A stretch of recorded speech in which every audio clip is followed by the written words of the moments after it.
Okay, g'day everyone. This is part two, how to dry your lids for kids. So these lids have now been sitting here for a couple hours in warm water and detergent. So I'm just going to grab this basket that's been donated by a local sponsor and start scooping them up. So I'm not emptying the plug out first.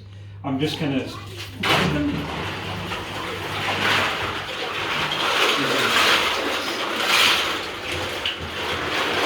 As many as I can with the first couple of rounds, and then just grab a little bucket. It can be an ice cream container or whatever.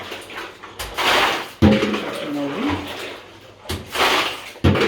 And I won't make you watch me do the whole of it, but what I do is get them. This is a good way to get all the water out, because obviously any lid that's facing up this way is going to be like a little bath itself and hold the water. So when you're taking it outside to dry, longer. So this is going to be noisy for a second, but I shake these.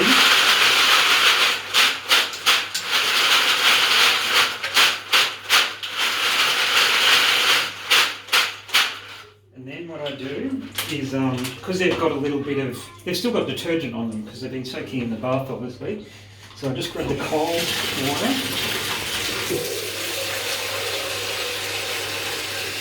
And I just quickly rinse them off. Look, I'll probably only do this 2 or 3 times because I don't want to waste too much water. But I just do that to try and wash as much detergent off as possible. And the trick is really to shake off as much excess water as possible now.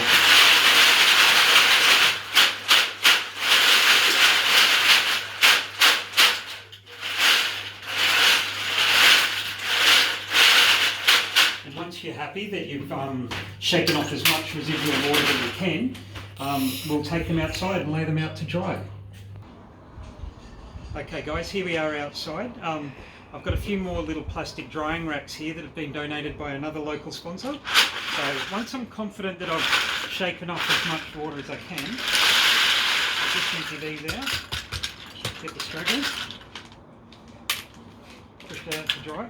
Now what you can do, depending on what you've got, a few of us might dry them in a rack, but many of us just lay them straight out on the table, and a lot of volunteers put them out on towels. It all depends on what the weather's like, also whether it's windy or dusty, and obviously through this large part of the start of this year we're coping with bushfire smoke, which made it pretty difficult. So depending on how much room, you could leave them piled up like this, but obviously they're going to stay wet for a lot longer like that. And one quick little trick is you're going to find a lot of these. We joke and call these oysters. It's when one little lid is stuck inside a big lid, and later on when you think they're dry, you go to open them and you end up spilling water all over yourself. So what we do like this, if you do have a bit more drying space, whether you're doing it on the deck or inside on the dining table or on your lounge room floor,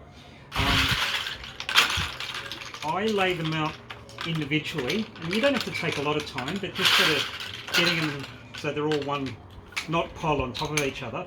But the trick I learned, and it took me months to learn this one, and it seems counterintuitive, but if you actually sit them up this way, so not that way, but like this, the water actually dries a lot quicker, whereas I found if I had them up the other way, the water would sit in the ribs of the ring. So I do this, lay them out. And if you've got 4 racks like this, sometimes I find that by the time I'm finished laying out all of them across the 4 trays, by the time I get back to the first one, they're already dry. Of course, that depends on where in Australia where you are, what temperature you're looking at, and what kind of time of the year. Even in the middle of winter, if it was sunny here in Canberra, we could still do this.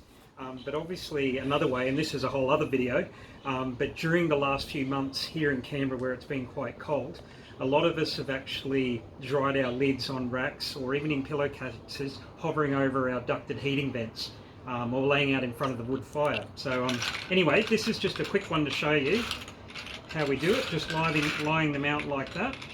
And generally, as I said, in the sun, it takes less than an hour or so for them to dry.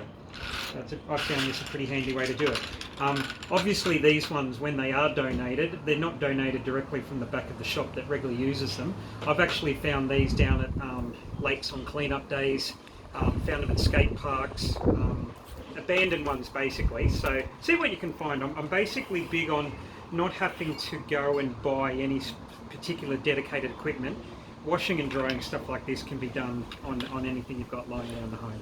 All right, cool. Oh yeah, and the last thing is, please do, I know I mentioned it in the last video about washing, but please do try and be patient and let them dry completely, because even if you take them back inside and start wanting to bag them up and colour sorting them, and they've got just a little bit of water in the cracks there, that's enough that by the time it's bagged and it arrives to us down here in Canberra or wherever you're sending them to, it's enough for them to have gone mouldy. So please try and be patient and let them dry completely. Cool. All right, thanks very much guys, and happy collecting.